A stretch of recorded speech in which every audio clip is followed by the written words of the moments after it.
kwamba tutasimama kwa miguu yetu wote tukaweze kuimba chorus kidogo, alafu tukimaliza hiyo chorus tutaweza kuomba.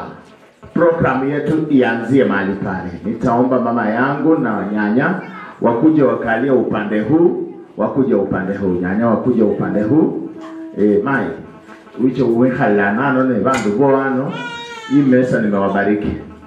Amen. Amen. Amen. Amen. Thank you sana mama yangu.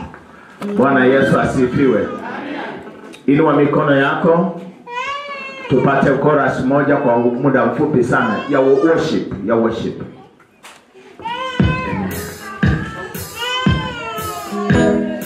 Hakuna wako fanana naye, hakuna wako fanana nawe, hakuna wako fanana nawe, hakuna wako fanana nawe, hakuna wako fanana nawe.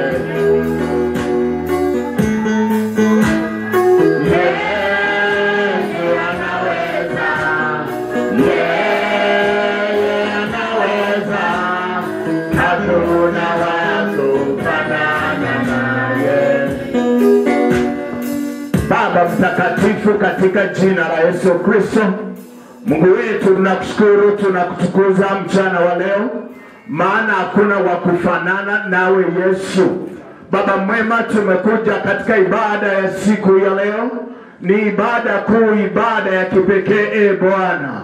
Baba wa mbinguni mtakatifu, tunakuomba tunapoanza mtakatifu ibada hii, tunakualika ukawe mkeni wetu. Roho wako mtakatifu ashuke unene pamoja nasi. Baba, tumekuja kwa ajili ya kumtenga na kumteua mtumishi wako. Baba mwema, tumekuja kama mashahidi, na kwa hivyo Bwana tunaomba uwepo wako uwe pamoja nasi. Ibada ya siku ya leo ni ya kipekee, na Bwana Yesu naifunika kwa damu ya Yesu. Tunazingira ibada hii kwa damu ya Yesu. Tunaomba kwamba kazi yote itakayotendeka, Baba, tunaalika Roho wako mtakatifu achukue ushukani, ya kwamba Mungu wetu ukaweze kutawala. Tunapoanza ibada hii, Jehova Mungu ukaweze kututangulia kwa kila jambo. Asante tangia mwanzo, asante katikati, asante mpaka mwisho. Kwa ajili ya mtumishi wako mchungaji, Baba, tunaomba kwamba uwepo wako pamoja na mke wake, uwepo wako ukawalinde na ukawafunike. Mwito na huduma ulioweka ndani mwake, Baba, tunaomba mfalme leo unaithibitisha, na Baba Mungu mtakatifu, neema yako inamulika, inamuongoza na inaenda pamoja naye. Mbingu ilikubali, mbingu imekubali. Na kwa hivyo Baba, tunapoanza safari hii, tunaomba kwamba kibali chako kishuke kiwe pamoja nasi. Nguvu za giza, mapepo, visirani, vikwazo na njama za kuzimu, watu wa nia na lengo mbaya, mipango kinyume na mapenzi ya Mungu, zote tunavunja tukikemea katika jina la Yesu. Kila mipango na mbinu zozote, mapepo ya kuzimu, nguvu za wanadamu, mipango za kinyume, zote tunasambaratisha tukipomoa katika jina la Yesu. Umewatenga kwa ajili ya kazi yako Baba, waongoze mpaka Kristo Yesu utakaporudi. Katika jina la Yesu naomba tukiamini. Amen. Pigia Yesu makofi. Basi tunaweza keti katika jina la Yesu. Tunataka kuanza program yetu, na kwa sababu ya muda, najua tumekuwa na good time, waliotangulia hapa tumejienjoy, tumekuwa na muda wa ibada, na sasa tunataka kuingia kwa ibada ya kipekee ya siku ya leo. Ambia tunataka kuingia kwa ibada ya kipekee. Yesu mwenye ruhusa aiditanga kembalo lele. Yani heno mama limwenye anawe salubu kusuta. Omwani afume. Mwasangalire. Mune busime. Echingala kachiwa. Sehemu leo chingala talatabagie. Esese musanga kumunchira yani ngabula nendaro ino. Hulwa ndaka kumwele Kenya kolaka wefwe umami Yesu afumi nono yigala ne busanga apana kukaa kama umesulunya ndiye jirani yako sikae kusulunya hapa wa kusulunya yakolari hane kapinge kasi ya wegana omuchunguza nobona osulunye no usta kumkolekala ndicha mutira kumhono ne murushaka ne wefwe ateke haleji nibwo na abagenda kusuira kasi ya wega kachiri lata pika Yesu makofi basi shangilia Bwana. Amen. Bwana Yesu asifiwe. Kwa majina nilisema naitwa mchungaji Clapton Mchanga. Nimeokoka, Yesu ni Bwana. Mimi ndiye msimamizi wa ibada ambayo tunaenda siku ya leo. Mbele yetu tunao watumishi wa Mungu wapakwa mafuta, tuko pamoja nao ambao wamekuja pia kushuhudia, ambao wamepopea, wamedumu katika huduma, wana experience ya kutosha na wana neema ya Mungu juu yao. Wamekuja kuthibitisha ya kwamba tuna mwingine tunamuinua kwa ajili ya kazi ya Bwana. Pigie Yesu makofi. Kwa hivyo ndugu yetu, mgeni wa heshima pamoja na mama, wageni wetu wa heshima, asante kutupa another chance tena kupatikana hapa siku ya leo. Ni juzi tu tumekula vitu hapa na tena tukaalikwa. Nilisema Senjerewata Bungoma Baptist Herame yono babene bachenga bacha ezeja kulia mindu none kira kulia mindu omani akume. Bwana Yesu asifiwe. Na mweno mbao Holandi okeno mahane no mbao tawe bahwarire kuka weli mukana ketireke hali byatambao abamwako sile sana. Bwana asiwe sana. Kwa hivyo leo ni siku ya furaha. Ambia jirani yako siku ya furaha. Amen. Bwana Yesu asifiwe. On that note, nataka tu kusema wageni wetu tu confirm kwamba muko. Amen. Nataka useme jambo. Yesu asifiwe. Amen. Karibu sana. Makofi hapo.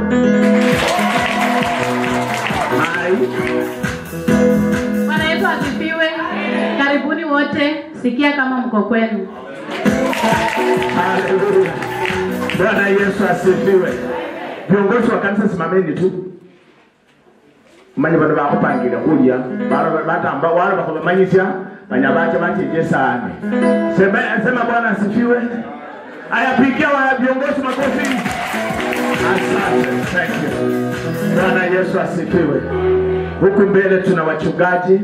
Protocol nitashindwa labda chinzi inaenda, lakini nataka nimalize kwa haraka ili tuingie kwa main program, ili nisiwe nimesahau mtu anasema nini ile kulo makuhesia kama sembuleta. Maberwachi kamerwacho kabiri. Ka kwanza saa hii kwa ajili main function. Kwa sababu ya heshima na kutambua kwamba uko mahali hapa, tuseme tu jina baba yangu mchungaji mtumishi wa Mungu, alafu tukimaliza itakuwa vizuri. Pamoja tuko na mama zetu watumishi wa Mungu, tunasema karibu. Twende mbele. Joseph Simio, Abele Baptist. Makofi kwake. Wewe kazi yako ni kukuta makofi. Amen. Maana ukipatikana huko ni vizuri usikie jina ya huyo mchungaji. Ukipatikana huko nasema tu jina vizuri ni bakukaribisha. Peter Mutete Siboko, Miyuke Baptist. Bwana Yesu asifiwe. Nimetembea na mke wangu, hebu kachichulishe. Haleluya. Tumetangia makofi anapokuja.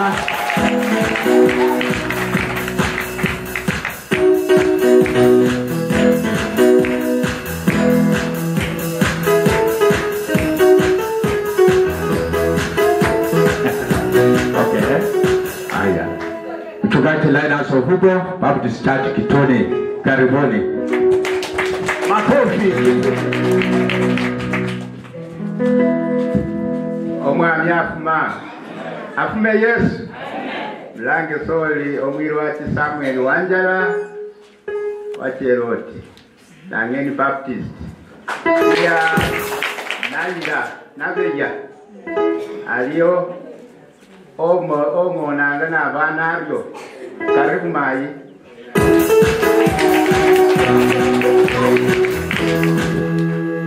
Praise God. I'm Patrick Wavili, pastor of Mabere Baptist. God bless you.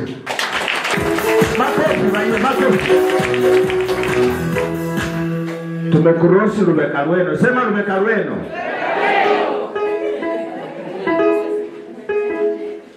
Bwana Yesu asifiwe. Salamu za furaha.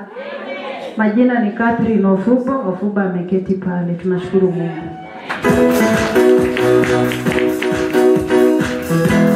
Bwana Yesu asifiwe. Bwana hekima, Bwana Yesu asifiwe. Unatuonaje? Asanteni. Edel Queen Simiyu akiwa Mr. Simiyu kutoka Bungoma Baptist wamenituma na salamu zenu, mnazipokea? Pamoja nasi tumetembea na mdogo wetu, wataka wasalimu. Praise God. Praise God once more.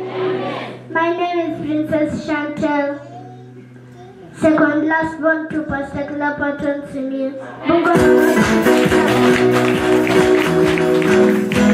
Thank you.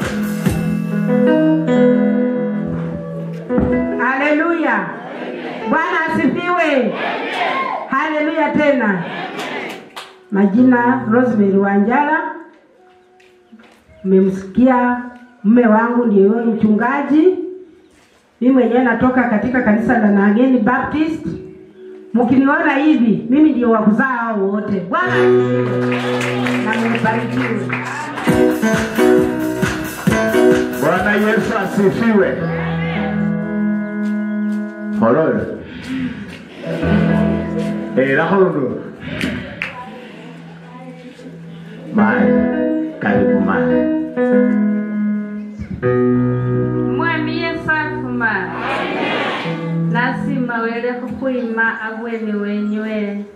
Nemubona nemuelanga sesimbela. Bwana asifiwe. Amen.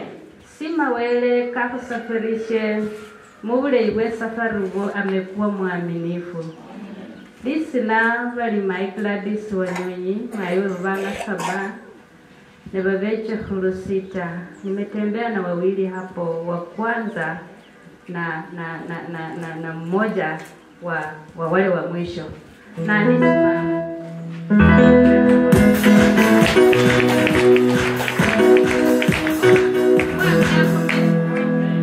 Nasi Milelukari, Pastor Ezekiel, right? Kapa lusimune kapira engo babana babefwe nibo kuibura bakurangange sabananga bali kuhune baranga bali kuka ne kapira kuka lusimu ne mbona nabasimbi naro mali mara wita ne mai nakendilengeza mungu nendi tayari kuzuyo nasimile babana basenga kwa bano abambasya mukoya mwabane bulamu mara mwabane kumulembe mai masirru khasana nshiyota mara mubene liyambana omwami ababalaye muduma nene ndoma yani nekomba ndome sakamala imara kabe karyo ndome ndi were awulire kabe karyo were sala bita chikhabi. Bwana Yesu asifiwe. Omwami Yesu afume? Nomoli endalo yino. Nanu wapanga. Welonje. Haleluya. Bwana Yesu asifiwe. Wimbo ikaimbe kasema mbingu imekubali. Na tena imefanya nini? Imethibitisha. Haleluya. Baba chihabi. Bwana Yesu asifiwe. Kwa sababu ya muda waliopaki sijui kwa introduce. Mimi nitafika hapo na nitakuwa ninataka kwenda kwa sehemu nyingine, watakapokuja watakisema wenyewe. Bwana Yesu asifiwe. Kwa sababu ya muda hakuna kwenda east or west, ni kusimama kwa miguu yako. Mikono yako mbele za Bwana. Nasema asante. Nasema asante. Nasema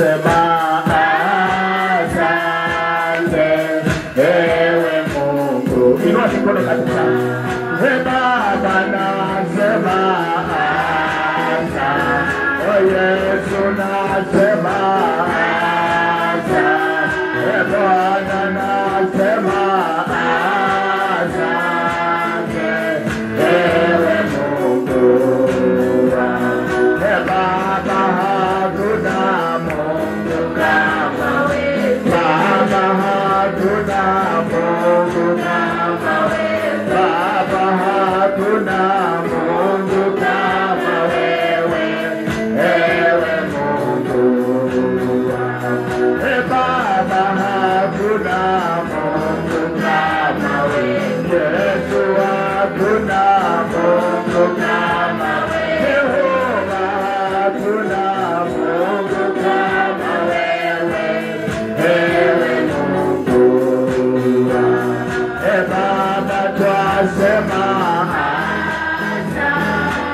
Baba twasema oh Yesu twasema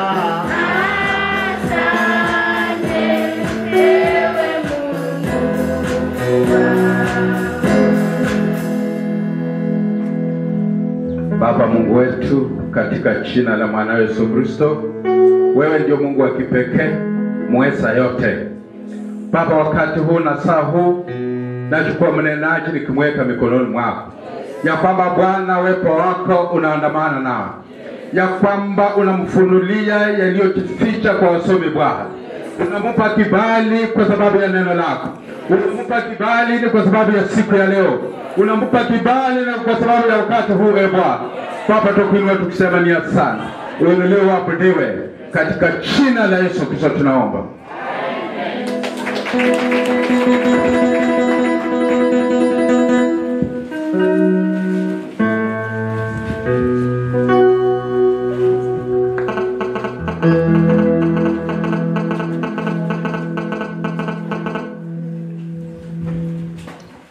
Bwana asifiwe.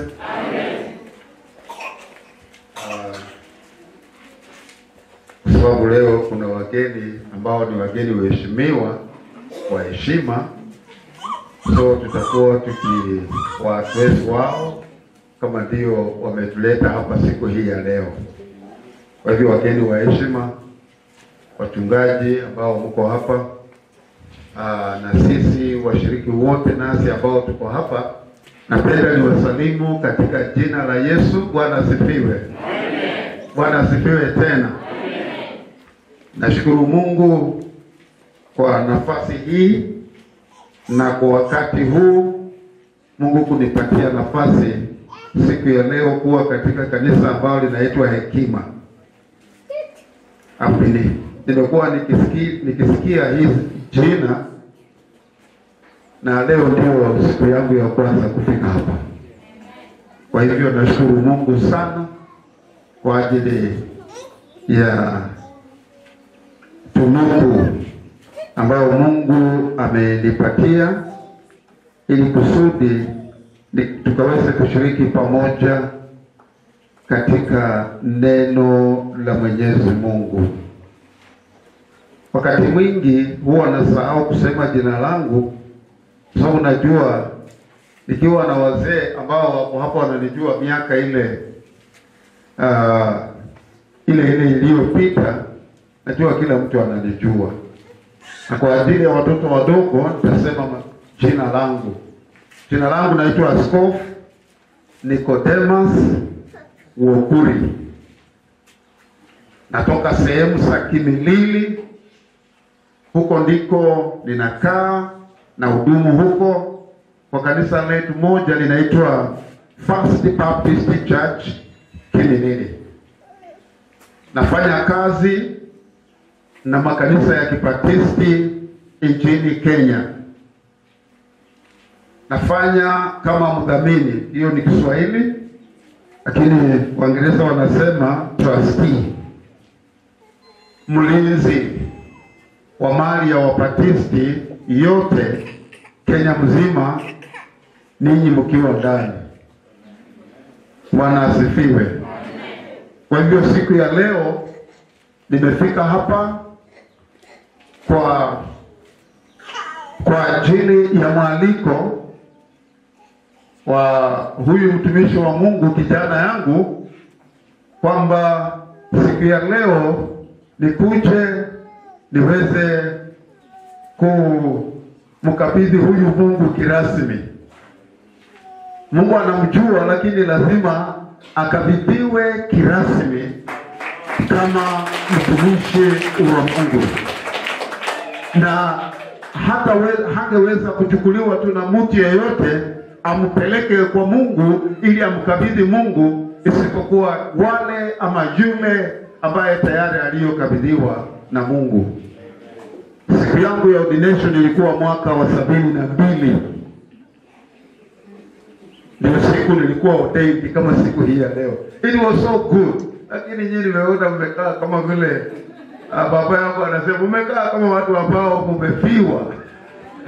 Hii siku ni furaha kubwa sana. Wakati huo mimi niliona Mungu akishuka tu live mahali nilipokuwa. Kwa hivyo nashukuru Mungu siku hii ya leo, na nimeambiwa tu kwamba nilete ujumbe.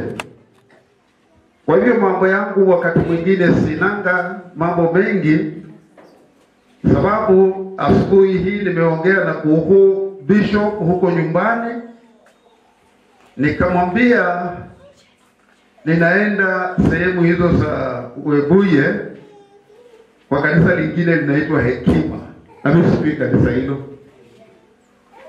na yeye akiwa anatayarisha wanyama wake kuwaweka hapa ili aende kanisa, alinipa salamu zenu, akasema kwamba ikifika pale salamia watoto wa Mungu na watumishi wa Mungu.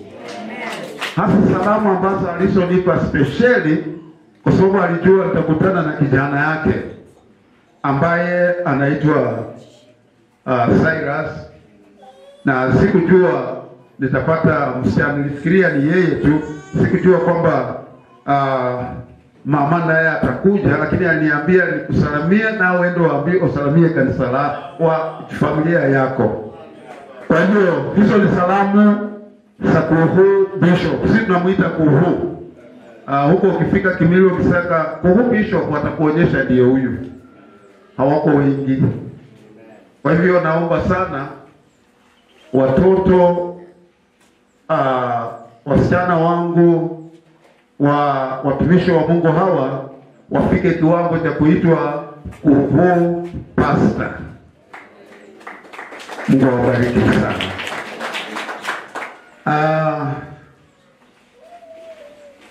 Nataka tukaweze kuangalia neno la Mungu, na kwa sababu hakuna mtu ameongea zaidi isipokuwa msichana wangu peke yake, kwa hivyo hakuna mtu amechafua hii uwanja iko clean kabisa for me alone.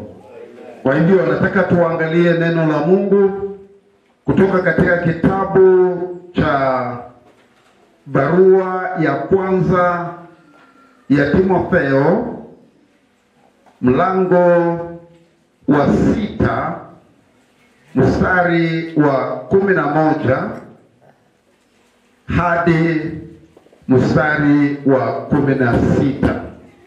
Huko kwetu Kimilili, tukiwa tunalisoma neno la Mungu, huwa tunaheshimu neno hili kana kwamba Mungu mwenyewe amefika na anafungua kinywa chake na anataka kuongea na sisi. Kwa hivyo huwa tunasema kwamba yule anayesoma anasema, ninawaomba tusimame tunapolisoma neno la Mungu. Amen. Kwa hivyo nasi tutasimama. Timotheo wa kwanza mlango wa 6 mstari wa 11 hadi mstari wa 16. Neno la Mungu linasema hivi: bali wewe mtu wa Mungu, nitarudia mahali pale, bali wewe mtu wa Mungu, uyakimbie mambo hayo, ukafuate haki, utaua, imani, upendo, saburi, upole. Piga vita vile vizuri vya imani, shika uzima ule wa milele ulioitiwa, ukaungama maungamo mazuri mbele ya mashahidi wengi,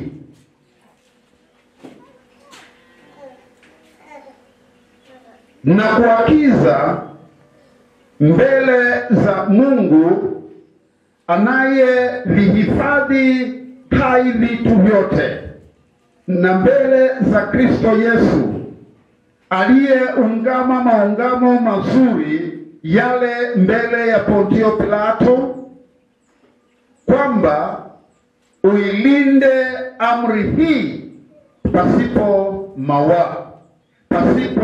lawama hata kufunuliwa kwake Bwana wetu Yesu Kristo, ambako yeye kwa majira yake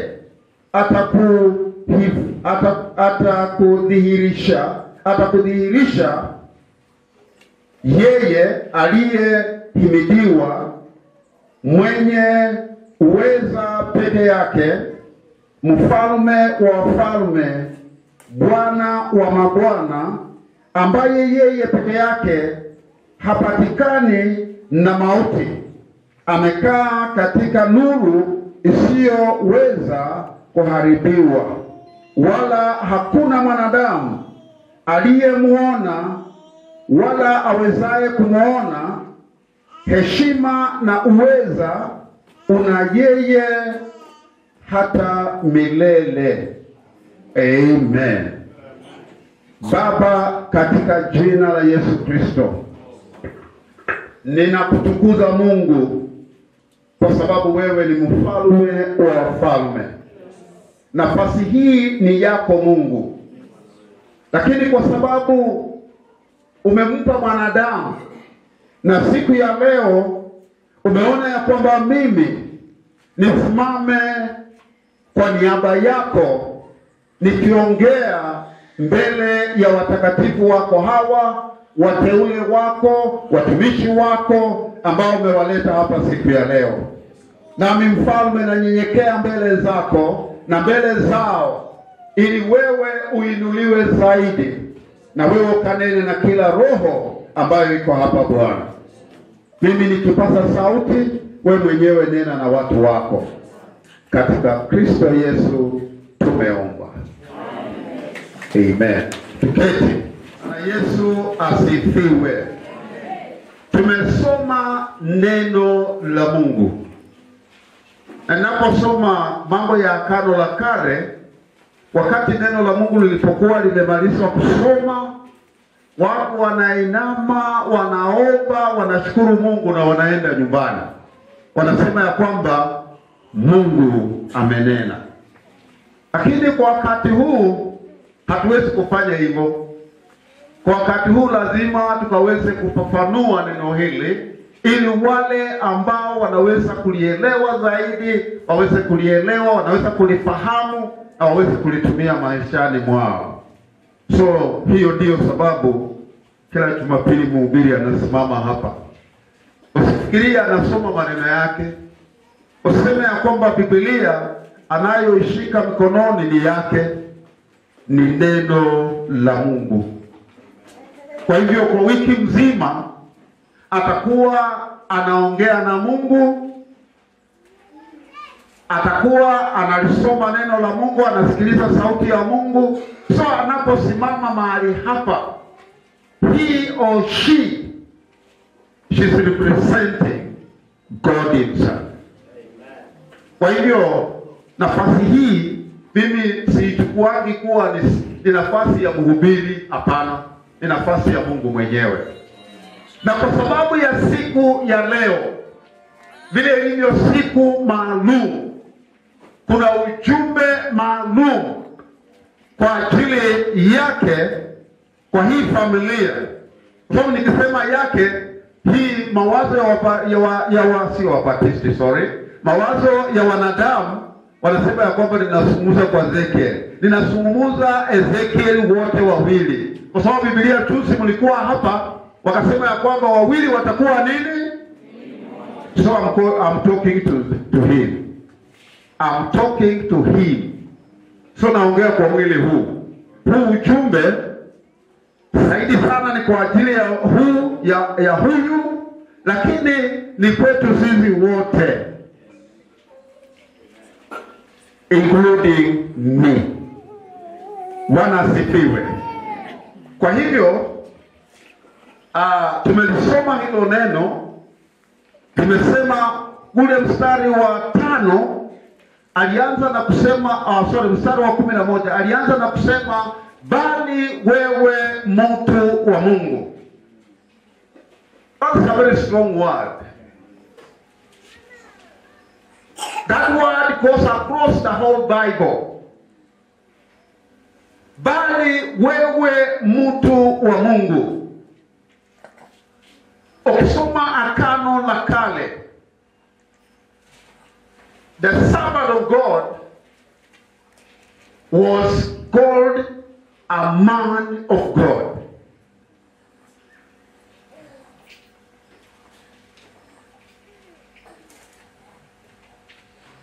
Was called a man of God, mtu wa Mungu. Tunaposoma kitabu cha Kumbukumbu la Torati mlango wa 33 mstari wa kwanza, Musa alipewa title. Title ni nini kwa Kiswahili? Alipewa cheo. Cheo kile kilikuwa mtu wa Mungu.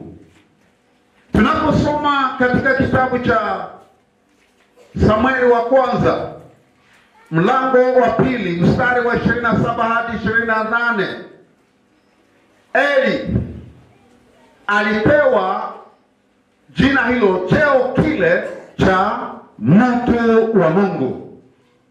Tunaposoma kitabu cha Kutoka, pia tunaona Musa yule anaitwa mtu wa Mungu. Kwa hivyo neno mtu wa Mungu linaelezea wito ama mwito wa yule mtumishi ambaye Mungu amemuita. Tunaposoma kitabu cha Samueli wa kwanza mlango wa 9 mstari wa 6, tunaona ya kwamba Samueli anaelezwa na mstari huo kuwa mtu wa Mungu.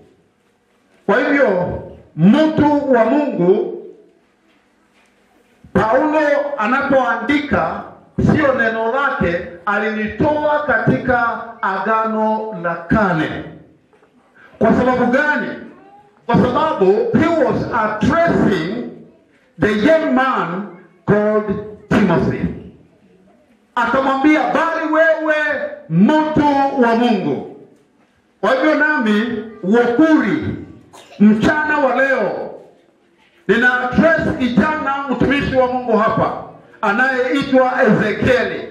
Bali wewe mtu wa Mungu. Anaanza na kusema jambo kubwa sana. Anaendelea anaposema wewe mtu wa Mungu, wewe Ezekieli, wewe John, wewe Nicodemus, wewe Kilabaton, wewe Cyrus, wewe John na wengine. Anasema ya kwamba uyakimbie haya. Bwana asifiwe. Hakusema ya kwamba shika haya. Why Paul says like that? Kwa nini Paulo anasema hivyo? Anasema hivyo kwa sababu yeye hapo anatoa agizo. He's judging this young man of God. So Mungu wa Ezekiel mchana wa leo anakuagiza wewe Ezekiel, anakuambia yakimbie haya, na yale yote ambayo amekuagiza imeandikwa hapo, yasome, ili unapoyasoma yakaweze kuwa utepe wa shingo lako. Unapoandika juu ya muhimu wa mlango wako, unapoondoka uyaangalie, unapoingia uyaangalie, kwa sababu hayo ndiyo yatakayo kuhekimisha, hayo ndiyo yatakayo kusimamisha, hayo ndiyo yatakayo kuinua, na hayo ndiyo yatakayo kuwezesha kuitwa mtumishi wa Mungu. Kwa hivyo Paulo alikuwa sio kwamba alikuwa anamrudisha chini kwa sababu labda ameona unyonge uliokuwa ndani ya Timotheo ndiye akasema hivyo. Hapana, lakini alisema hivyo kwa ajili ya kumuinua huyu mtumishi wa Mungu anayeitwa Timotheo kwa hatua, ili akaweze kufikia kile kiwango ambacho Mungu mwenyewe anahitaji aweze kuwa nayo. Ndipo ninasema mchana wa leo, Ezekiel, God is here for you. Mungu ako hapa kwa ajili yako. Anataka akuinue katika kiwango kile ambacho anataka wewe ukaweze kukifikia. Na kwa hivyo yazingatie mambo haya ambayo nataka kunena nawe. Jambo la kwanza, be righteous. Ezekiel, Mungu wako anakwambia mchana wa leo ya kwamba uwe mwenye haki katika mambo yote. Ni watu wachache katika Biblia waliotajwa kuwa wenye haki. Ni wachache sana, sio wote, lakini watu wote walikuwa wengi watumishi katika Agano la Kale wakimhudumia Mungu, hata katika Agano Jipya waliomtumikia Mungu, but very few were named to be righteous.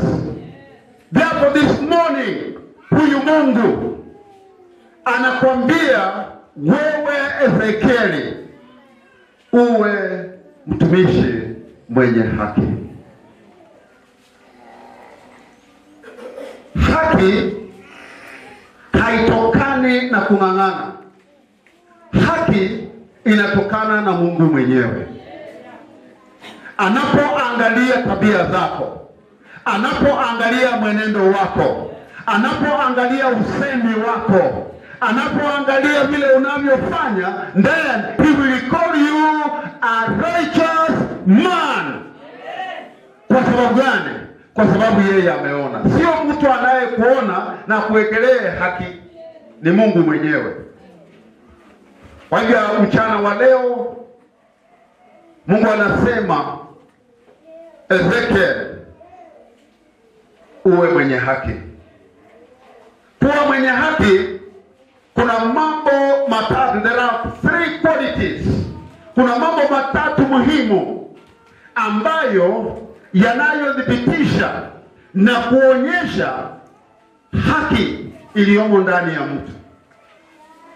Mnakumbuka mtu mmoja ambaye aliyeitwa mwenye haki? Alikuwa anaitwa Ibrahim. Mnakumbuka Ibrahim hakuweza kuona kila kitu kinaenda vizuri kwa sababu alikuwa mtu mwenye haki. Siku moja Mungu akamwambia, chukua huyu mtoto wako ende umtoe sadaka. Ibrahim hakusita. Asema, you have given me, okay, let me do it. Kufika huko ndipo Mungu akamwambia, tazama nyuma. Na Ibrahimu alipotazama nyuma akaona kondoo, hakusinzia. Alifungua haraka hii mtoto wake, akaenda akaleta hiyo kondoo, kwa sababu it was coming to the altar. And when the altar has been made, the altar should not be second. The altar should not be free. There must be a sacrifice. Ezekiel, hii madhabahu itaendelea ikilia. Kama hutatoa dhabihu katika madhabahu haya, ama ulitoa, basi utaniambia baadaye kama ulitoa. Na kama hujatoa, madhabahu haya yanahitaji dhabihu. Kwa hivyo mtu wa Mungu, agizo la kwanza, uwe mwenye haki. Na kuwa mwenye haki kuna mambo matatu. Jambo la kwanza, godliness. Godliness kwa Kiswahili ni uungu.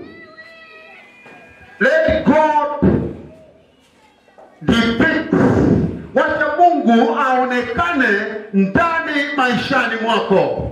Sio kwamba useme mimi mtu wa Mungu. Let God himself depict or reveal himself in your life. Mama, wacha Mungu mwenyewe aonekane ndani ya maisha yako. Useme, mnajua mimi ni mhubiri wa hekima. No. That is not. Wacha Mungu aseme. Wacha Mungu aseme ya kwamba huyu ni mtumishi wangu wa kanisa linaloitwa Hekima. Nimemuita, na nimesikia vizuri, nimemuita, nimemchakua, nikamuweka. Nimemuita, nikamchakua na nikamuweka awe mtumishi wangu. Haleluya! Kwa hivyo jambo hilo ni jambo la muhimu sana. Uungu. Hutaki kusema wewe ni Mkristo. God will speak on your behalf. If there is a witness, God will witness on your behalf. You have nothing to do that. Hakuna haja ya wewe kujikamba na kusema mimi ni Mkristo, mimi namwamini Mungu, Yesu ni wangu, ninaomba sijui nini kama Mafarisayo. Uzuri Mafarisayo siku hizi hawako. They are not there. Lakini kama wako, basi kama wale wa Shakahola. Pole sana. Unajua Shakahola ni huko Mombasa. Na labda kuna watu wametoka huko wameenda huko. Usinione vibaya, but I'm talking the truth. I'm talking the truth. Because we don't go where people are going to die. Hapana. Kama hiyo ndiyo Mungu, huyo Mungu na ashindwe katika jina la Yesu. Kwa sababu sio Mungu ambaye huyu Nicodemus anayemhubiri. Kwa hivyo uungu ni quality moja, ni sifa ya kwanza katika mtumishi wa Mungu. Sifa ya pili, patience. Kwa Kiswahili ni nini? Patience. Mtu ambaye hawezi kuwa na haraka katika uamuzi wa mambo yake. Unajua, if you are a pastor here and you become number one to decide, then you will kill everything. Utaua kila kitu. Kama wewe ni mchungaji wa kanisa lolote, na wewe ndiye mwamuzi na unaamua kila kitu, unasema nimeamua na nimemaliza, sitaki mtu arudie. Uungu haumo ndani mwako. You are outside. Patience, nimesema nini? Uvumilivu. Haumo ndani mwako. Mtumishi wa Mungu huvumilia yote. People may speak, lakini waseme sisi tumesungumuza, wacha tungoje. Je, mtumishi una neno? Ukiona wamesema mambo mazuri, sema mmemaliza. Na ukiwa umeona kwamba kuna jambo, rekebisha jambo hilo and then stop. Pele kwa mtumishi wa Mungu hakuna. Mungu atusaidie sana. Hapa niko naongea na watumishi wa Mungu wakubwa sana. Lakini pele kwa mtumishi wa Mungu hakuna. Lakini naongea na Ezekiel. Hata nyinyi mkifunga masikio yenu, mimi sina shida. Naongea na Ezekiel. Be patient. Mungu anasema patience pays. Uvumilivu unalipa. Uwe mvumilivu katika mambo yote. It will come a time. Watu hawa wamefurahi siku ya leo. It will come another time. Hutaona wakifurahi. Watakwambia enda uite wale wazee ambao walikuweka mkono wa kusaidia. This is hapana. Patience is when it is applied now. Wakati huo ndio uvumilivu unaanza. Sema hamjui kama mimi nimewekewa mikono. I'm the reverend of this church. No. Uvumilivu unalipa. Bwana asifiwe. Sifa ya tatu is hii ndio muhimu zaidi. Wakati mwingine huwa na wakati mwingine napoongea na watu wengine naanza na hilo neno. Ni neno la maana sana, kwa sababu hili sio tu kwa ajili ya uungu na uvumilivu mbele ya watu, mbele ya kanisa, mbele ya watu wengine, mbele ya viongozi wengine, lakini hii inajumuisha watu wote, even your child. Wewe una watoto wangapi? Mmoja. Ako wapi? Ako wapi? Angekaa hapo na wewe. Because I'm talking to this family. Haya. So hata kwa mtoto mdogo kama huyo, this quality applies there. And this quality, it is none but forgiveness. A righteous person has to forgive.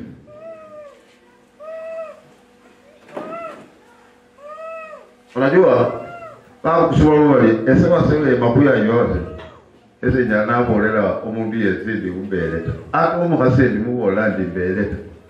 Niye nanu kuize, so murera namuni yambe Yesu. Uyakimbie mambo hayo. Wewe mtu wa Mungu, uwe na moyo wa kusamehe. Ukisamehe ndipo utasamehewa. Usiposamehe hata wewe nawe hutasamehewa.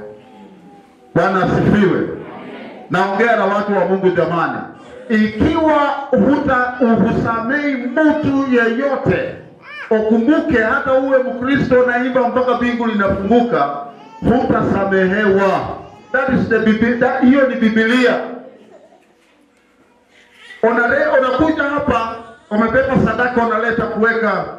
Sijui hapa sadaka mnaweka wapi? Sijui mnatupa ama watu wanakuja wakirokota huko. Kama wanarokota tangu leo ikuje hapa. Wasikuje huko kurokota. Hapana. Wao si ndio wameleta, wewe ndio umeleta sadaka, sio wao. Si yule mtu anakuja anakuambia nipatie. Mkataze. Mimi napeleka sadaka yangu because I've brought my offering to my God. Bwana asifiwe. Kwa hivyo, ukiona kwamba umekuja hapa na sadaka yako iko mkononi, lakini Roho wa Mungu anakukumbusha kuna mtu ambaye patana naye, usiweke hiyo sadaka kwa kikapu, weka hapa kando. Rudi huko. Umalizane na ujule, ndipo rudi upeleke sadaka yako na ikubalike. Na hiyo sadaka itakubalika mbinguni. Kwa sababu sadaka yako mahali itakuwa ndio roho yake itakuwa. Roho haitakuwa mahali ambapo sadaka inaenda na roho ni roho ile ambayo haiwezi kusamehe, basi hamtaambatana. Sio, sadaka yako haitakuwa na maana. So msamaha ni kitu cha muhimu sana. Na kwa ajili ya hilo nataka niwaambie kanisa ya kwamba Mungu atusaidie, kwa sababu tunapotoa sadaka zetu kwake Mwenyezi Mungu, ndipo Mungu anafungua madirisha ya mbinguni na kutumwakia baraka. Bwana asifiwe sana. Mchungaji hataweza kufungua sadaka yako, baraka zako kutoka mbinguni. Mchungaji ana baraka zake kwako. Na tena hata ili mchungaji naye akaweze kukubariki zaidi, lazima utoe. Bwana asifiwe. Usikimbie tu kusema mchungaji kuja niombee, mimi ni mgonjwa kuja niombee, na hutoi kitu. Hiyo maombi haita. Ikifanya ni neema ya Mungu tu. Ni kwa sababu imani kubwa ulio naye. Lakini Mungu anakudai ya kwamba huyo ni mpaka mafuta wake. Ezekiel today anapakwa mafuta yaliyo ya kiwango cha juu na Mwenyezi Mungu kupitia kwa hao watu ambao wako hapa siku ya leo. Kwa hivyo lazima unapokuja kwake, wakati wameleta nini kuku hapa, wakati wameleta washiriki wa kanisa hili wako hawako, washiriki wa kanisa hili wako huyu namjua, hao wawili waliniambia wao ni washirika. Kwa nini hawapeki mkono? Wangapi wameleta hapa kuku? Hakuna. Haya. Hata kumbe nilianzia kuku nikaanzia kwa ng'ombe baye. Ama kuna mwingine ameleta ng'ombe hapa? Mbuzi? Kondoo? Hata kama unavyozitua. Okay. So sasa ili Mungu afungue baraka za mbinguni. Bwana asifiwe sana. Mungu afungue baraka za mbinguni. Mungu amwake baraka zake. Kanisa lazima kila mtu unapokuja kwa nyumba ya Mungu usikuje mikono tupu. Usije kama kuna mbamu sindu tawe ne wako toli kenda bate basale werambe tira. Weza akwati habita. Hoi mosabira mo kwa mamukanisa. Baka ni kunyola ngabira mo badala ya kunyola tira. Ada hawo webajiba. Nenya ngame ndo bauli. Abana. Posiba jimsone tingira mo bali hone tinhabita. Madabao niko bemanga hapa. Kalima madabao ka Kenya esadaka dabiu kila wakati. Nono sele nyambare vetesikira zedihemba niperwa kila nivota kenilwa dilezeke. Madabao haya yanahitaji dhabihu. Ndipo Mungu afungue madirisha ya mbinguni na kumwaka baraka katika madhabahu yake, katika hekalu hili, katika kanisa hili, katika hawa watu wabarikiwe. Let them see what you have done to God.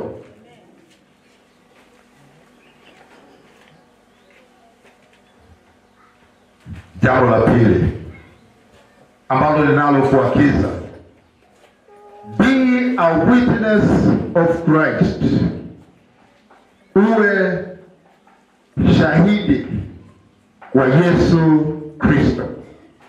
Sio shahidi wa dini la Wabaptisti, hapana. Shahidi wa Yesu Kristo. Nimefanya kazi na kanisa la Wabaptisti for the last 56 years. Miaka 56.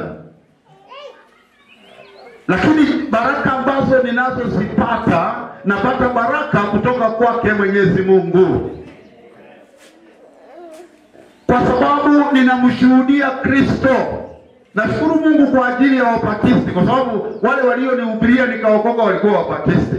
Miaka ile ya 69 walikuwa Wabaptisti. Na waliponihubiria nikaokoka, baada ya miezi 6 nikawa mhubiri. Kwa hivyo naendelea kumshukuru Mungu kwa ajili ya baraka ambazo ninazozipata kutoka kwake Mwenyezi Mungu ninapomshuhudia yeye. Kwa hivyo wachungaji ambao mko hapa, shuhudia Bwana Yesu Kristo. Muwe washuhuda wa Bwana wetu Yesu Kristo. Na Mungu atabariki kazi ya mikono yenu. Mungu atabariki familia yenu. Mungu atawapa afya na uzima. Na hata Mungu atawafanya muendelee na muendelee kwa sababu mnamtumikia.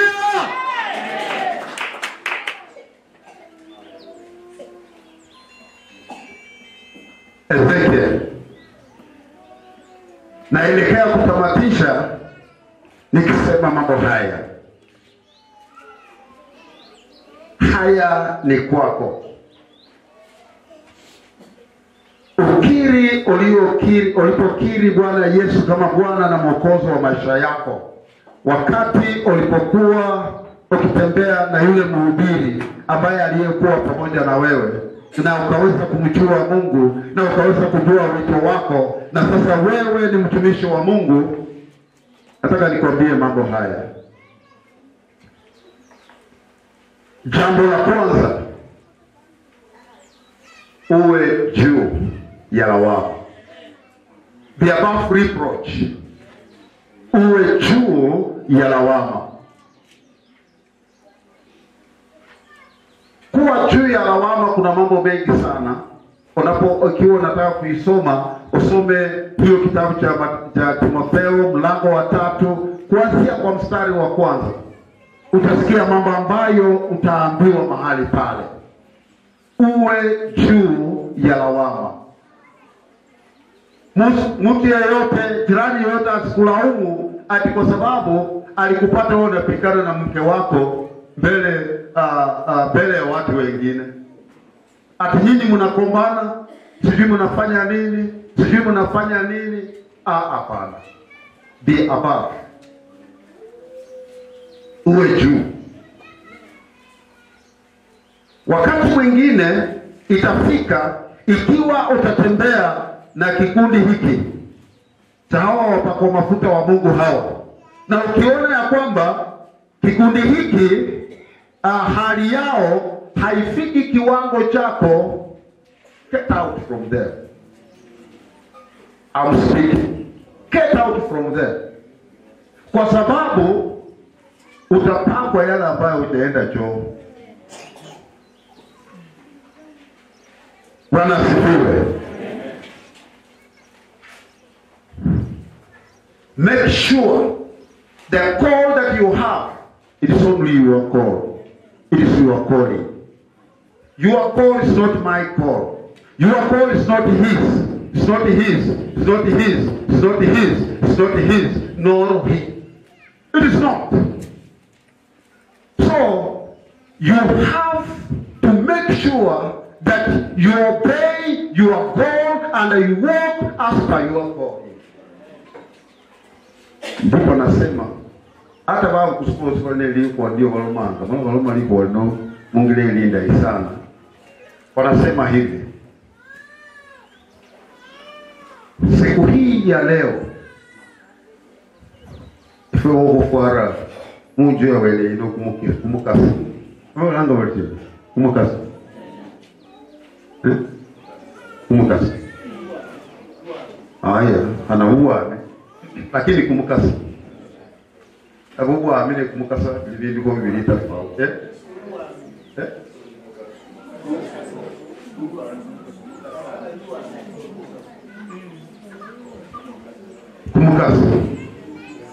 Kumukasa zeri uli mundu kufuara. Kumukasa kulikuwa wabandu barabora. Kulikuwa wabandu nibo bali yao hata akaba kusimuno kulinde babandu be kumukasa ne kulinde babandu bandi bakane kumukasa ta. None wewe munju ya rarao ambole lisna nano. Isna jana lindigo.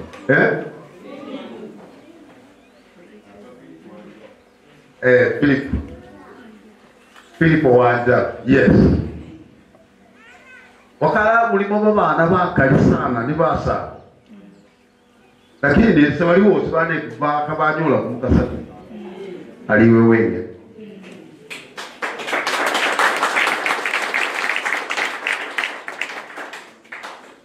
Aliwe wenge. Nono kabasoli wo mulaibu kilabara mirabote. Eyo lili yeye wewe wewe.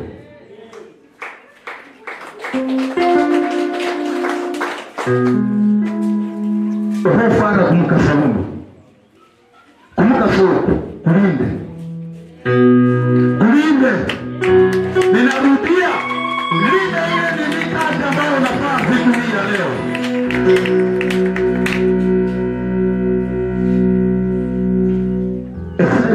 Mungu mwefe mungu hapa. Kuli bandu 12. Mana ndisenge. Kumwaka kosa 8 mayeta amanyali kano mwana ino we kumukasa. Nalo mali papa sena londa liko holo. Leta aba my first fruit in the family. Tuse na muvi kile akona mana manyandi litunda liasili ya kwanza Mungu mwefe akonile. Kumukasa sekuli kubuli mungu tawe. Kwa hivyo linde kumukasa kwa mungira ino. Number 1. Oheto wabo na bandu balika bapanila wefa rutiboni. Iwele kali roi muhapana kale bakupelikuma. Manga bakutulo. Okenda kungiremba naye bandu bamanye bali Ezekiel liyo likochoyo. Ezekiel liyo likochoyo. Na ukubula supi uhukira atuka basi mwilo na makarino.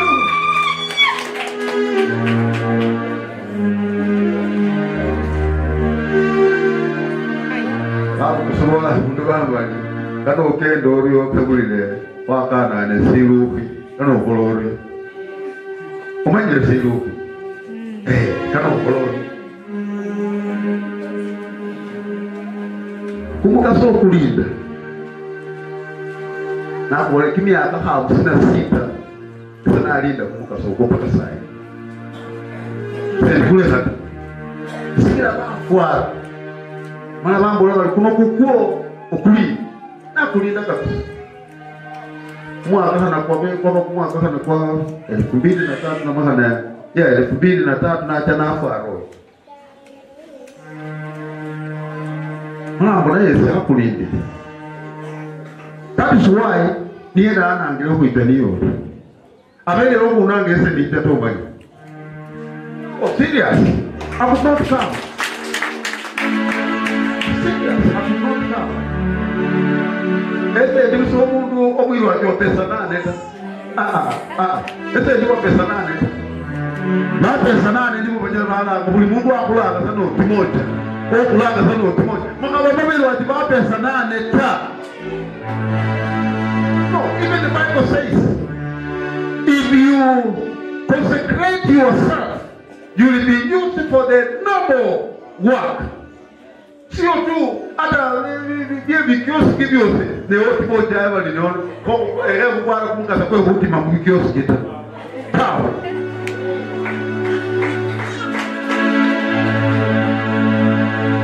sawa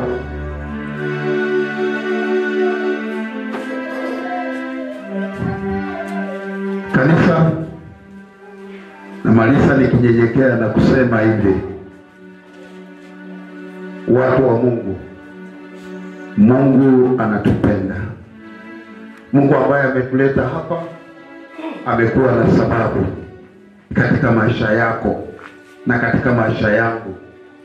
Ninakumbuka rafiki yangu mmoja Mtanzania mwaka wa 50 mwaka wa 75 alinialika sehemu za Mwanza huko chini. Alikuwa anawekwa kuwa askofu. Nikaenda huko. Akasema katika maneno yake hakusema mambo mengi, alisema tu neno moja. Sasa hivi mimi nimekubali kuinama hivi ili Yesu apande juu ya mgongo wangu. Popote nitaenda, popote nitakaa, yeye aonekane kama Mwokozi. Iwe kizani, iwe nuru, iwe kwa furaha, iwe kwa shida, yeye aonekane kama Mwokozi. Mruhusu Yesu katika maisha yako aonekane kama Mwokozi. Kama katika maisha yetu kuna mtu yeyote hapa ambaye hajamjua Yesu kama Bwana na Mwokozi wa maisha yake, nafasi hii ni nafasi yako. Kama kwa kawele kama nurubai. Ese hapo kama wale bali kwa Roma nenaita.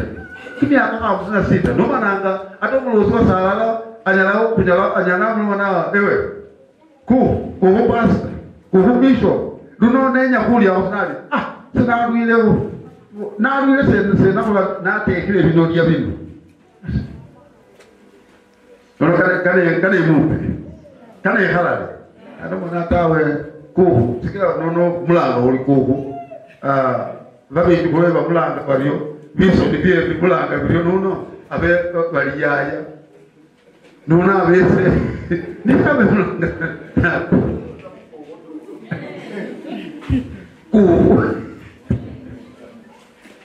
So lakini wele kwa manga ne mufikira paka sai hapo ndo bali ano mani hata na mwenye wa mlo mani yanga na nina jo samwe hapo lo mani hapo awasi akali nyumba lo mana bona mana kulinibe ndeba baloma balita nibe ndeba baloma balita nibe ndeba baloma balita hata hapo mama ayi babidi no kabali wele salomana no mundu ta ne uso wenya wele ta wenya na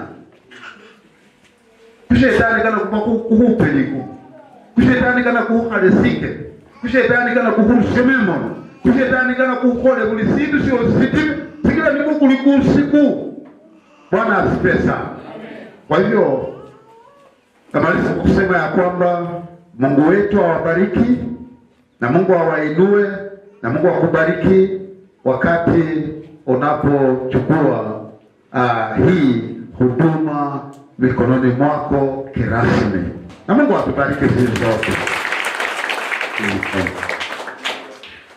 Naomba tusimame tuombe.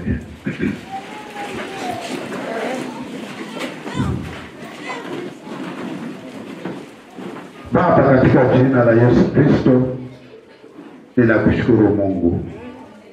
Umenena na maisha yetu. Umenena na roho zetu. Kuna mahali ambapo wakati mwingine tunakosa kufikia kiwango cha kuwa na uungu ndani mwetu. Baba, utusaidie.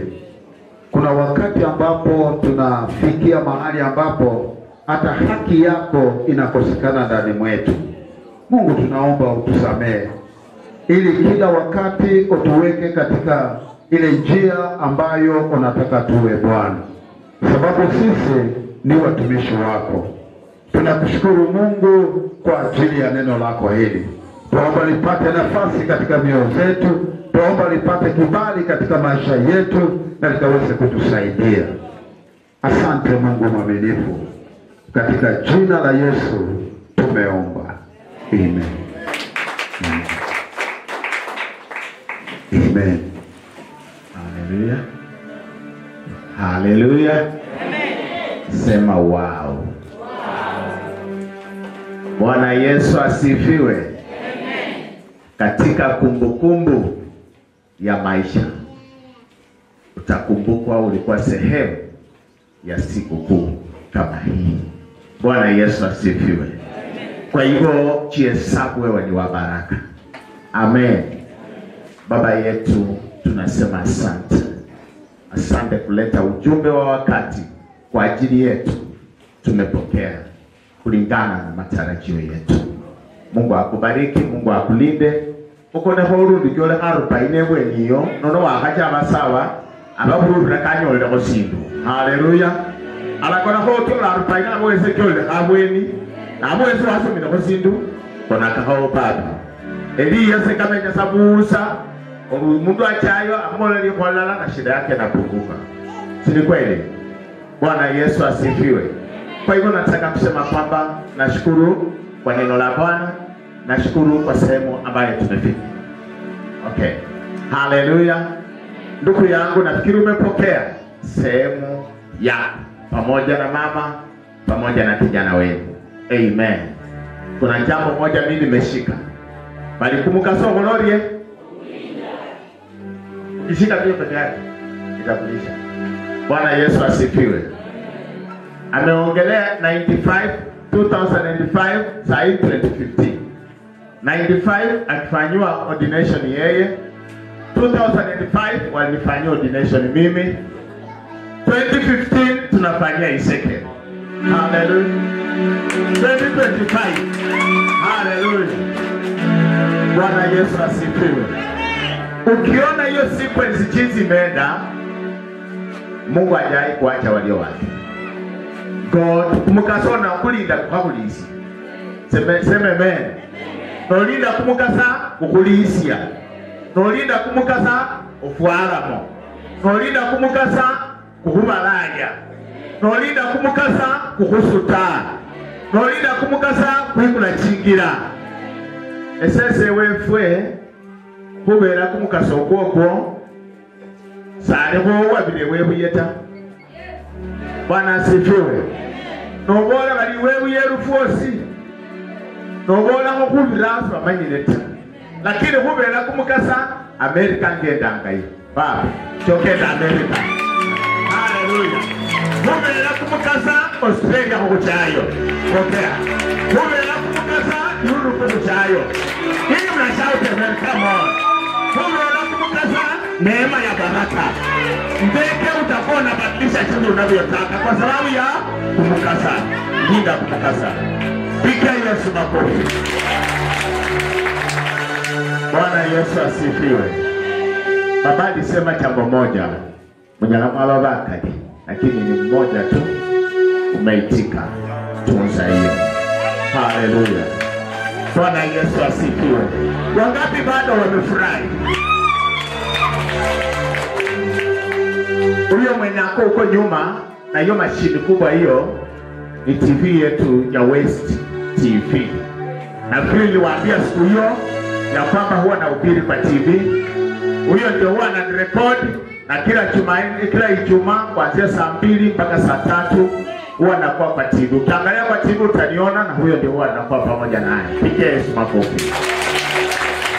Naona wewe alano usurunya basa wako bodekmi akakiozi muka ordination ya ndugu isekeli waba wasurunya basa. Raho wa sura ya furaha kidogo. Sangara kidogo bani. Raho msanga wetu. Bwana asifiwe. Kwa hivyo tunashukuru Mungu, ni siku ya kipekee. Tuliona kwamba tukuje na wao wachukue hii maneno.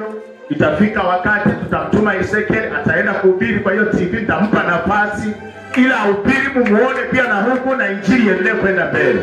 Na hiyo ni kwa sababu huwela kumukasa. Haleluya. Bwana Yesu asifiwe. Kwa sababu ya muda tunataka kukaribisha baba yetu tena naye akuje kwa kipindi ambacho tumekongoja kwa muda mrefu. Ila akuja achukulie pale akaweze kutuelekeza na mambo yakuwe mzuri. Amen. Simama tu kwa miguu yako. Shake your neighbor. Kumbuka sababu kenda anganechira, si ndio? Yes, shake your neighbor, ni wakati wa kubarikiwa. Na leo ni ibada ya kipekee. Sadaka yako ni ya kipekee.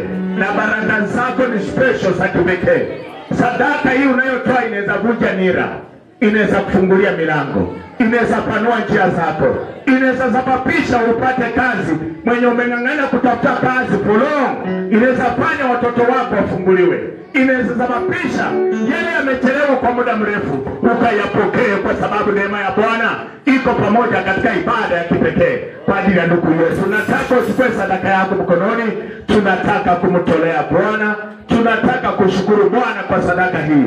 Na unapojitolea kwa ajili ya Mungu, nena jambo, speak a word kwa sadaka hii. Bwana Mungu kanikumbuke, Mungu kabariki watoto wangu wanaotafuta kazi wapokee, wanaotafuta biashara wafanikiwe.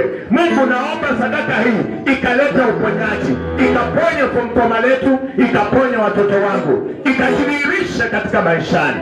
Nataka tusimame, chukua sadaka. Mwingine anasema hii siwezi toa. Fungua hiyo kibeti utoe, ubarikiwe. Mungu aliye mwaminifu anaweza. Na sasa ukachukue sadaka kwanza kabla tuanze kucheza pale. Bwana asifiwe. Mmoja anasema unajua pesa iko kwa simu.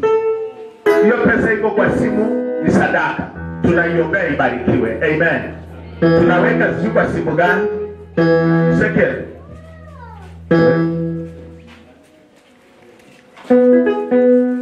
Namba gani? Okay. Tuweke kwa simu ya mzee. Simu nataka baraka. Huyu amesema 56 years he has been preaching and God has never disappointed him. If you want to tap anointing, as you are going to give, do something. God will bless you.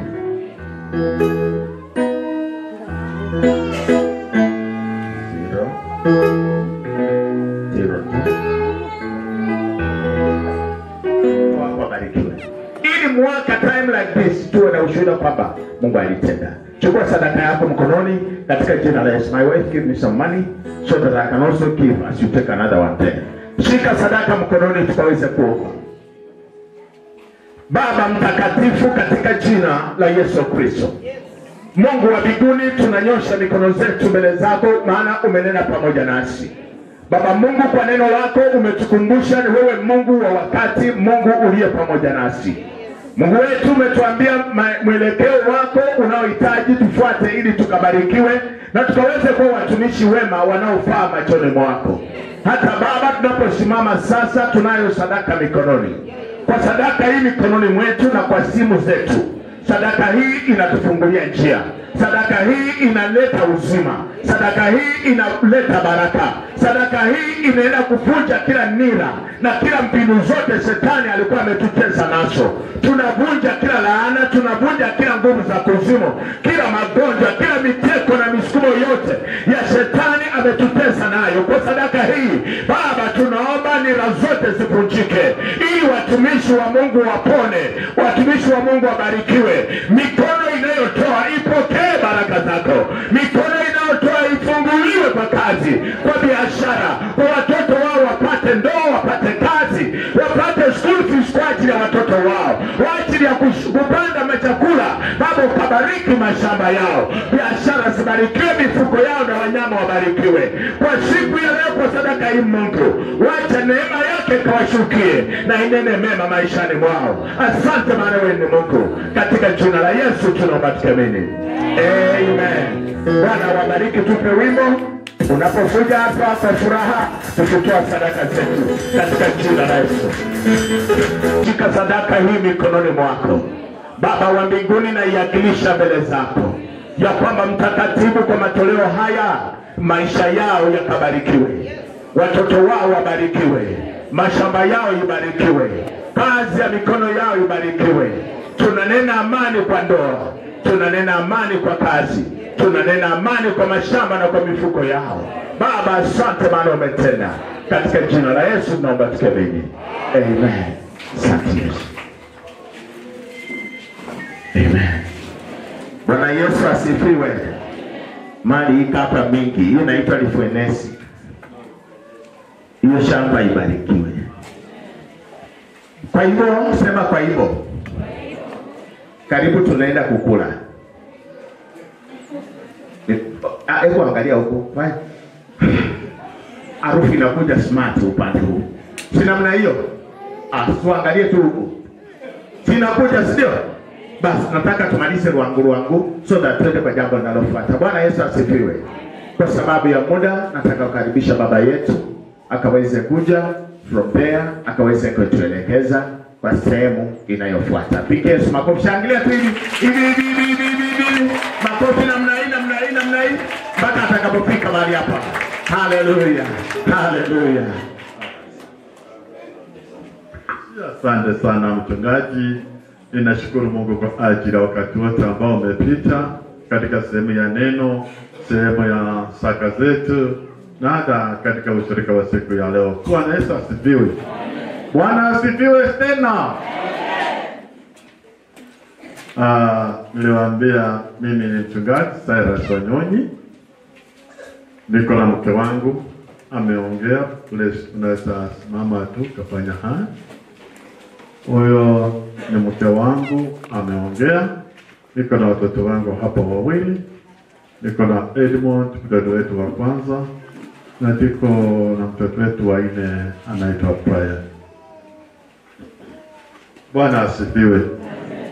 Kwa sababu ya wakati, wengine waliona kama ibada ya kawaida, wakataka waende saa 6, waende saa 7, lakini leo ni sherehe iliyo kubwa. Haleluya. Ninataka tu niwashukuru wapendwa kwa ajili ya kuvumilia, kwa ajili ya maombi ya mtumishi mchungaji wenu siku ya leo. Kwa hivyo, kanisa la Hekima Baptist Church, tumeongea na wazazi, tumeongea na familia, tumeongea na mchungaji mke wake, na tumeongea na uongozi wa kanisa. Wote wakasema mtumishi wa Mungu mchungaji wetu siku ya leo tunampa kibali aweze kuwekewa mikono. Ninataka kama mnaliunga kwa kunionyesha mikono, mseme tumekubali wote. Haleluya. Kwa hivyo kila mara nimesema neno hili, tumuunge na tusimupinge kwa vyovyote. Ni mwanadamu akipungukiwa tusimame pamoja naye. Na tumeungana viongozi ya kwamba kanisa lichukue majukumu kwa utaratibu. Wamempa mchungaji sio madaraka, bali wamempa wajibu mwingi. setting apart ni kwa ajili ya kwenda kukuwa full time pastor. Na sasa atakapofanya, tunaomba kanisa liwe pamoja naye katika sehemu ile ya kumwekea mikono. Katika wakati huu ni wakati wa kuwaweka wakfu. Ningependa tulete viti vyao wakae hapa kusudi tuweze kuwawekea mikono. Bwana asifiwe. Wanapokuja, ningependa tuwasaidie kubeba viti. Mchungaji na mkewe wakuja mahali hapa kwa ajili ya kuwekewa mikono kwa huduma takatifu ambayo Mungu ameweka mbele yake. Hapo wako katikati tu ili tushuhudie wote na tuwaombee wote. Mchungaji, utaweza mbele ya kanisa mumekubali watu wa kuwekewa mikono na kwenda kutumikia kanisa la Hekima la Kibaptisti vile mchungaji ameombea. MC amewaelezea mtaenda kufanya huduma kutoka hapa mpaka ulimwenguni wote ile mlituambia. Mtafanya hivyo? Wanasema ndio. Makofi ya shukrani kwa Bwana. Tutaweza kusimama kila mmoja kwa miguu yetu.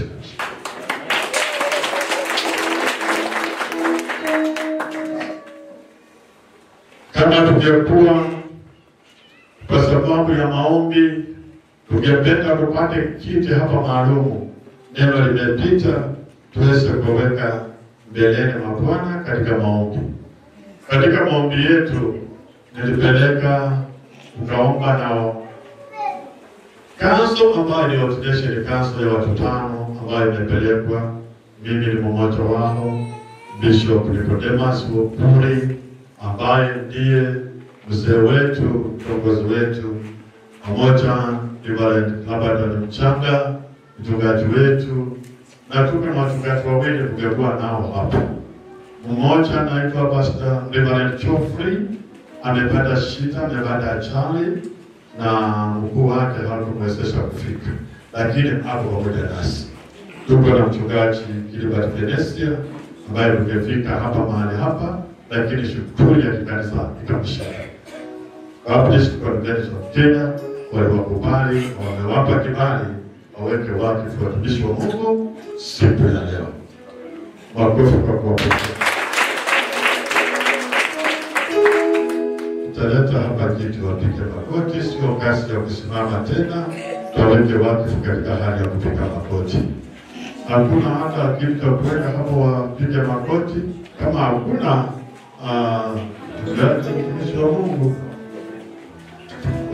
ule mama naye ana kidogo. Shada sana wapige magoti pamoja ili kusudi tuweze kuweka mbeleni mwa Bwana kwa ajili ya maombi ya siku ya leo.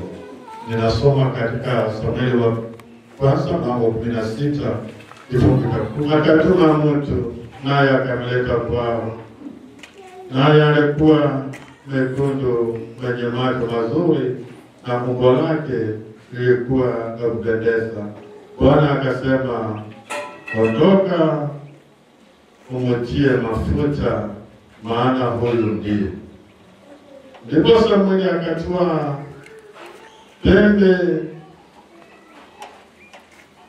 pembe yenye mafuta, akamtia mafuta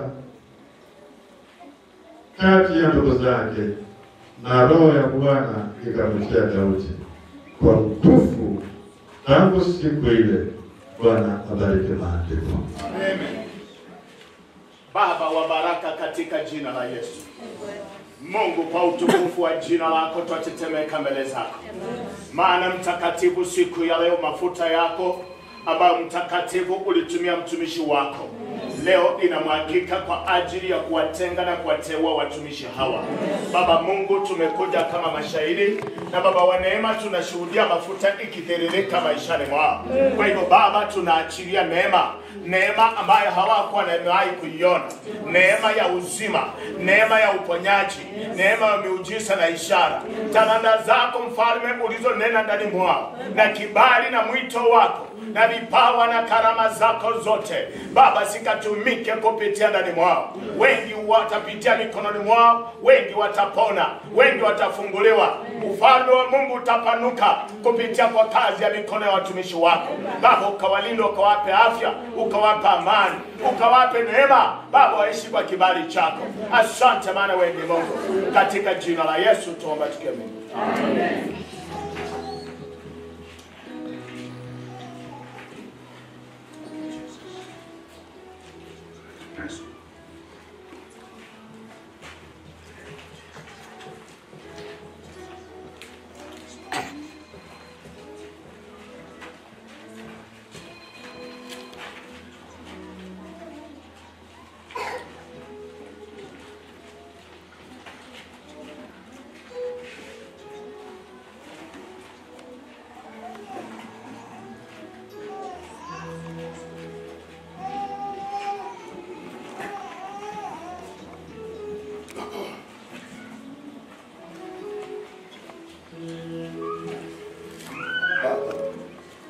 Father, in the name of Jesus, I bring Ezekiel and Sarah unto thy able hands.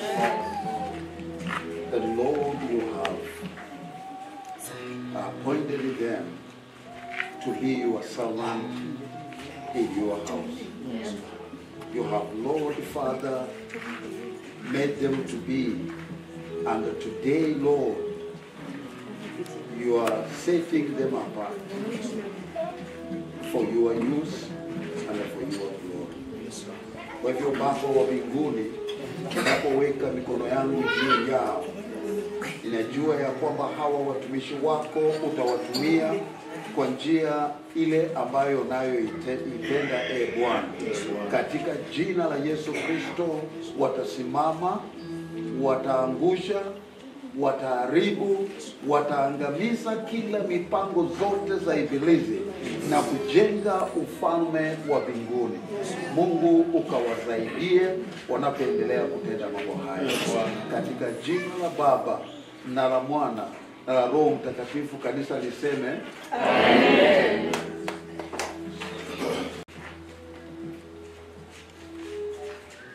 Katika jina la Baba na Mwana na Roho Mtakatifu.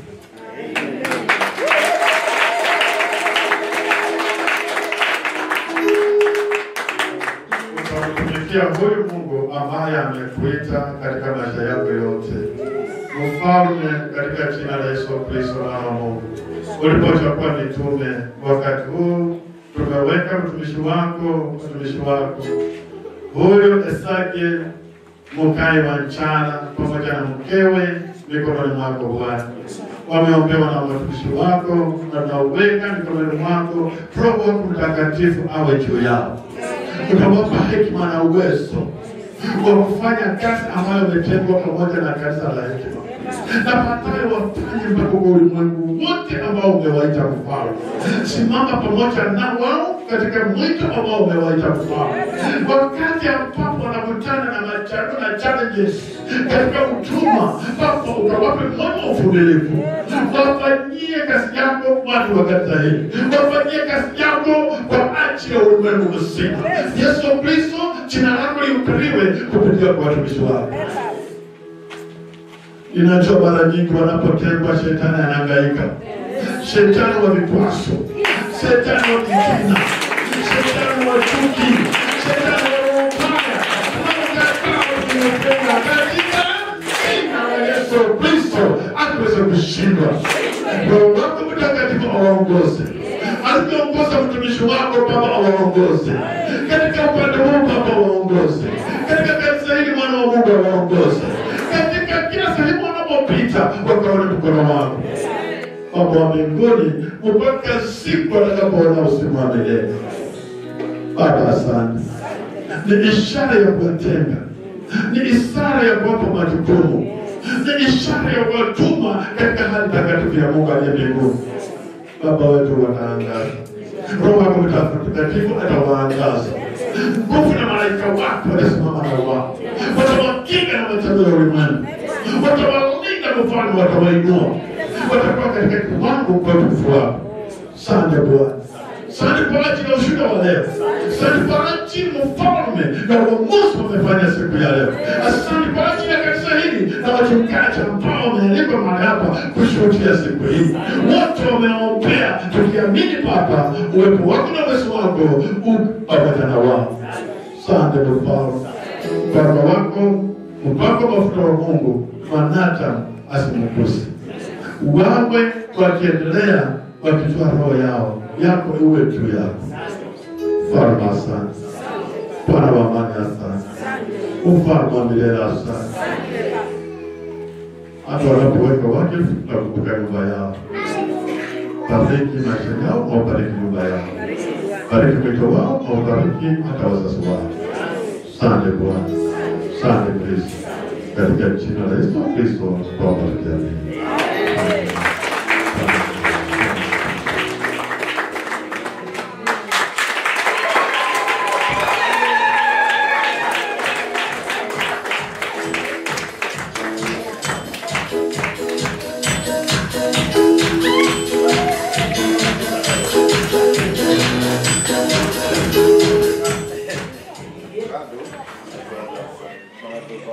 Tunaambiwa kurudisha chini, inaonekana akibeba tu atajishikilia uso. Asante, naamini wamemaliza wanaochukua picha.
Asante sana.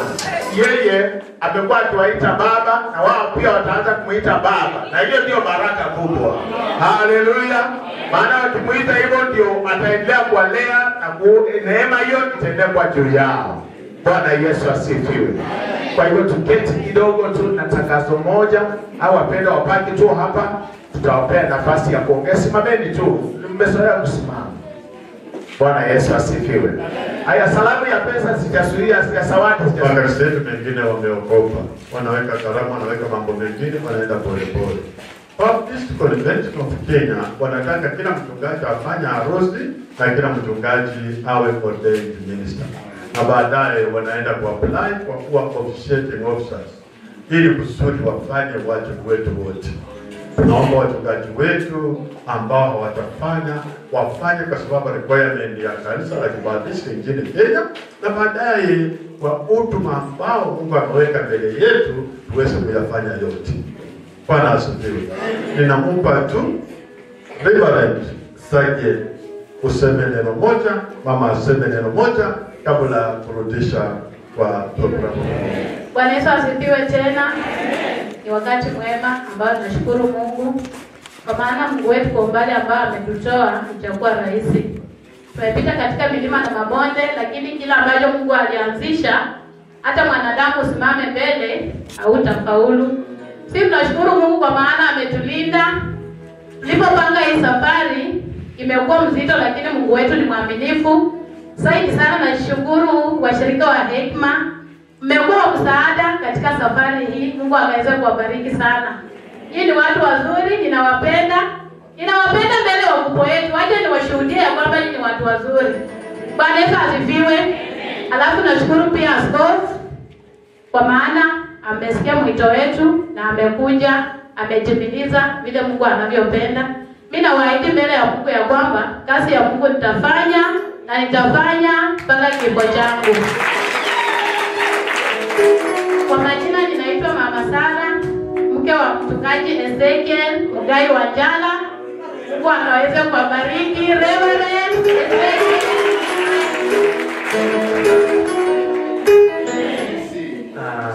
Kasisi Ezekiel Wanjala. Yes. Ezekiel Wanjala. Yesu asifiwe. Nawe lile kula moyo kwange kuba hana basa kwa tuseme isitani. Na nilikuwa na maombi ndani ya moyo wangu lakini ya kwamba hii siku itafana na mwanakani. Na Mungu amekamilisha.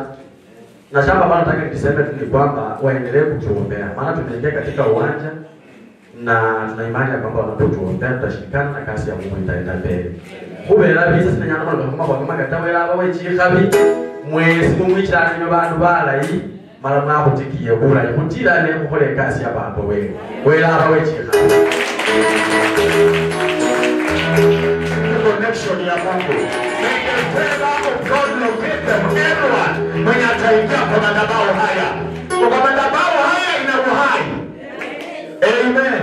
Nasema kwa madhabahu haya kuna uhai. Kwa madhabahu haya kuna uponyaji. Kwa madhabahu haya kuna kufunguliwa. Wale wana watoto watapokea watoto. Wale wana kazi watapata kazi. Wale wana biashara watapata biashara. Wale wamehangaika muda mrefu watapata kutulia. Kwa madhabahu haya uwepo wa Bwana utakuwa na wao. Wakiendelea kutembea kung'aa usiku na mchana. Pigia Yesu makofi. Hallelujah. Kwa hivyo tunawaomba Baba muingie kwa viti hizi kwa madhabahu huku mbele. You join the reverence. Salimia the reverence, alafu mpate kiti pia mketi, alafu utakuwa vizuri. Bwana Yesu asifiwe. Bwana Yesu asifiwe. None kanisa sisi tuichanga heno ni sebiti. Sijano reverend utamukedela hoba reverend. Sindio? Lakini reverend nitamukedela pasta hivi ta. Ulisikia mzali sema wengine ni kioski. Kile amekuwa reverend tutaanza kuja huku. Tutaanza kumsupport na kusimama pamoja naye. Bwana Yesu asifiwe. Kwa hivyo mtarajie wageni wa kiwango chake na kiwango cha juu. Amen. Anza kutarajia makubwa. Haleluya. Bwana Yesu asifiwe. Akija aseme sasa nataka passport, maana sasa plani ya ng'ambo imefika. Usianze kuuliza ewe mwana wa nani ana uwezo hata bolo wenda macha kuruda. Huyu saa hii si kiwango chako, mwambie si kiwango chako. Bwana Yesu amemuinua. Bwana Yesu asifiwe. Kwa hivyo tunasema asante. Najua kwamba tushasikia. Nataka kurudisha program. Ama namalizia. Tusimame kwa miguu yetu. Mimi nasema asante. Baba yewe fwe Samuel. Karibu Baba. Oinokuka waseni. Ngana kenda alio. Kakifo kuna nyola na sumulira ta. Kuloma kasakala. Kuka. Ewo mulai. Okoyo becha kyaho. Abe chikurubo bano. Nomba elesa kumukasango bawori. Amen tuka. Ikono. Kama nimeka announcement. Nakakusabe wele. Tutetie kabi kukanisa ya hekima. Nakungera no kwa promote lewa bere pastor no alirevale. Nani hapo? Nakakusale. Mwira ya Papa na Mwana Roho Mtakatifu. Orio mno Baba Nyasaye omulondoli kulune liloba. Kupori okula kuberewo lumwayi mulindi wakulindira sakubise ebyozi. bonna barumikibwo bakolelana ekasi wewalakizyo likende mwiro bamukola ekasi nebona kwate uwe mulala kuba kubatumikibwo omwami wamweneko omwekihasi omwami wamweneko omulinde osinyagenda kenda alala naye bamanyire kuli alikatya mwikendi nyama nabusa kulimo nende bintu bikali lakini wamweneko okhingirire omwami nakusabire neyikiri balyano bosi mumakonoko bona kuloka kumala likaneri kuloka kusalani kana kulola chingirane chingire omusiku wenya kuita kungirane kurera kakanitabwe netatuke kukira omwami atuke kukirwa omwami nasabire neyikiri kehasabire wamweneko okusabira agende mukristo okusaba Pray for the meals. Baba Mungu, katika jina la Yesu ninakushukuru, ninasema ni asante. Asante ni kwa sababu